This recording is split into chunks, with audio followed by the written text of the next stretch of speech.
Well, hello YouTubers. Well, today we're going to talk about the old Taurus 3.0. A lot of forums about stalling, stumbling on the highway. Well, not so much stalling, but if you're driving about 45, 55 miles an hour and you give it gas and the thing just starts to shake and doesn't want to go, but it runs fine everywhere else, and you've changed just about everything from plug wires to cam sensors to crank sensors, and you still have the problem, and you're even thinking about the fuel injectors, which it almost got me too.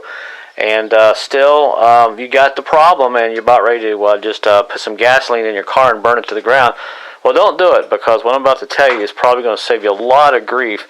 Now, I've had this car for about 6 months, and the stalling, I could not so much stalling, the stumbling, I should say.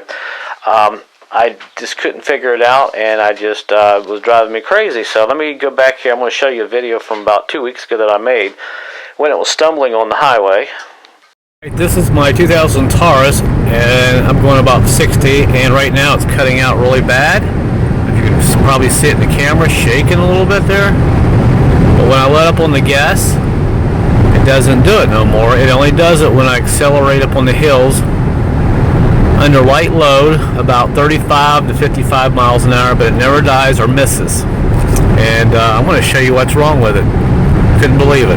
This has happened to other vehicles that I've had, and this issue does not show up on your code readers. You can see there that was pretty annoying. So let's just get to the meat and bones here, and to the meat, I should say. I guess there's some bones here.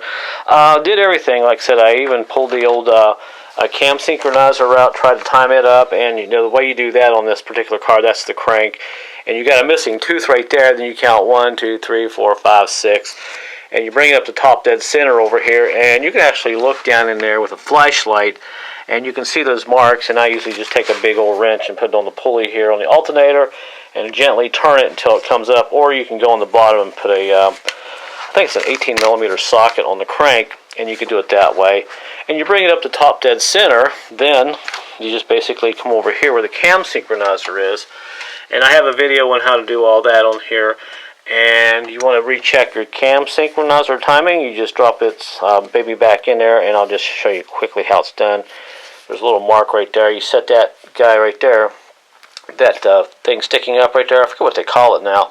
I kind of sit that right there, and when you drop this in over here like that, when you drop it straight down and you have your mark on your crank top dead center, this will slowly turn as you set it down in there, and this mark will spin back around right about there. And you know you have it top dead center when it's opposite of that mark right there. So just a quick reference. And of course that's the sensor. You bolt back on top. Did all that, still sputtered, still shook on the highway, and I was about to come to a dead end, so I thought I'd check a few plug wires. Plug wires were okay. I changed the coil, put a brand new coil on it, put a brand new crank sensor on it. You know, and this was getting kind of embarrassing because usually I can figure out these things. Had no codes, but it just would sputter. Then I got to thinking, well, I better go ahead and check the gaps in the spark plug. So checked all the gaps, couldn't find anything unusual. Then yesterday, it was idling, and it would shake just a little bit, and I would hear it kind of miss. And I happened to look down, and I seen this coil right here, not the coil, the spark plug. It was shorting out on the engine, and I thought, well, that's not right, so I pulled the coil off. Not the coil, the spark plug, I should say, and made sure all my wires on my coil were okay. So I pulled the spark plug off and pulled it out, and lo and behold, I just happened to look at it here, and I thought, well, there's really, which one was it? This one here. I thought, well, there's nothing wrong with it. Check the gap, it's all right. But what I'm going to do, I'm going to go out here in the light. I'm going to show you what I found and what was causing the stumbling on the highway. Now, when you look at the spark plug from a distance, you say, nothing wrong with it, but let's get a little closer here and look at this. See that crack right there? There's a crack right there. On this side, there's a crack. And that crack, what was happening, fire was shorting out on the side of the manifold, jumping out, because this insulator on the spark plug was bad. So I pulled this plug out, and it started running a little bit better, and I thought, well, you know what? I'm going to start checking some more plugs, and look at these other plugs that I found.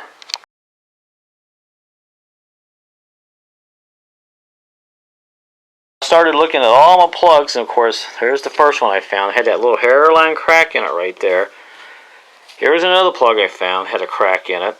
Couldn't believe it. And I started to take this one out, and it just fell apart. I don't know, maybe someone put these plugs in and they cracked them when they put them in. They didn't know it. And then of course this one here, there's another crack, and you can see it basically came apart. So my issue right the whole time was these plugs. So apparently you got to be careful when you put your plugs back in these vehicles, because sometimes you can crack them, and when you give it gas, the load really loads up on those spark plug wires, electric does, and it'll short out and cause problems.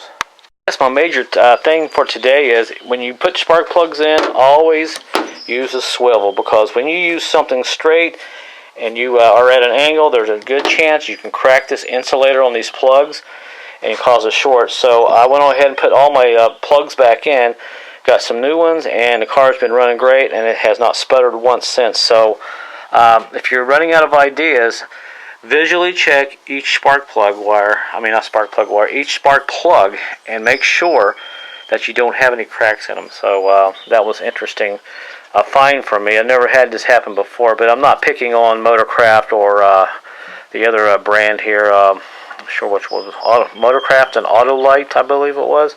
Not picking on spark plugs, but I'm just saying a lot of people will put their spark plug, or they'll put spark plugs in, and they'll end up breaking them because they're using an extension and they're putting an angle on the spark plug, and they end up cracking it. So let's take this back out, and we'll show you how nice it's running now. And as you can see, I'm doing about 45-50 now, and it's been running really smooth. It's not cutting out now when I mash down on it like this. It's not sputtering anymore,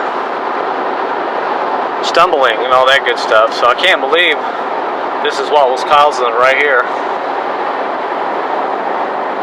So as you can see, the car's running pretty good now. I even went and did a compression check, and on average this engine, the Vulcan engine, the 12 valve, should have about 120 pounds per cylinder. These other cylinders were a little high because I left the injectors hooked up accidentally, and it was actually a wet test. Other than that, the car has been running pretty good. I haven't had that stumbling on the highway no more.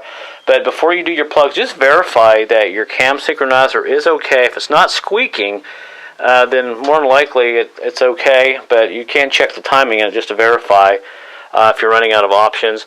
And like I said, the spark plugs and the spark plug wires, do that first, because I've seen a lot of times where these wires will corrode and rot, and you'll see a spark kind of jumping from the side of the wire over to the intake manifold. And granted, the back's a little hard to do, but you can start with the front and you'll work your way back. So and before I do end the video, I will tell you I even checked the emissions, I checked vacuum lines, and could not figure out the problem, but it turned out to be these spark plugs. Here is a, let's see, there's a Bosch. That's pretty good. The other one I saw here, this was a Motorcraft. It's in good shape. And then we have an Autolite. That one's in good shape. So I don't think it's a plug issue. I just think someone put these in here wrong and accidentally cracked them and wasn't paying attention. Although, if they get hot enough, I guess the heat could crack them. I'm not sure. But if you've had plugs that got cracked from the heat, let me know so we can help other people out. So, alright guys, that's about the end of the video. So thanks for watching.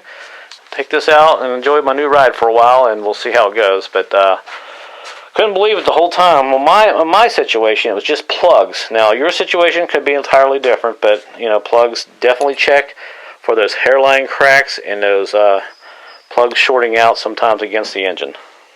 Till next time, guys. Later.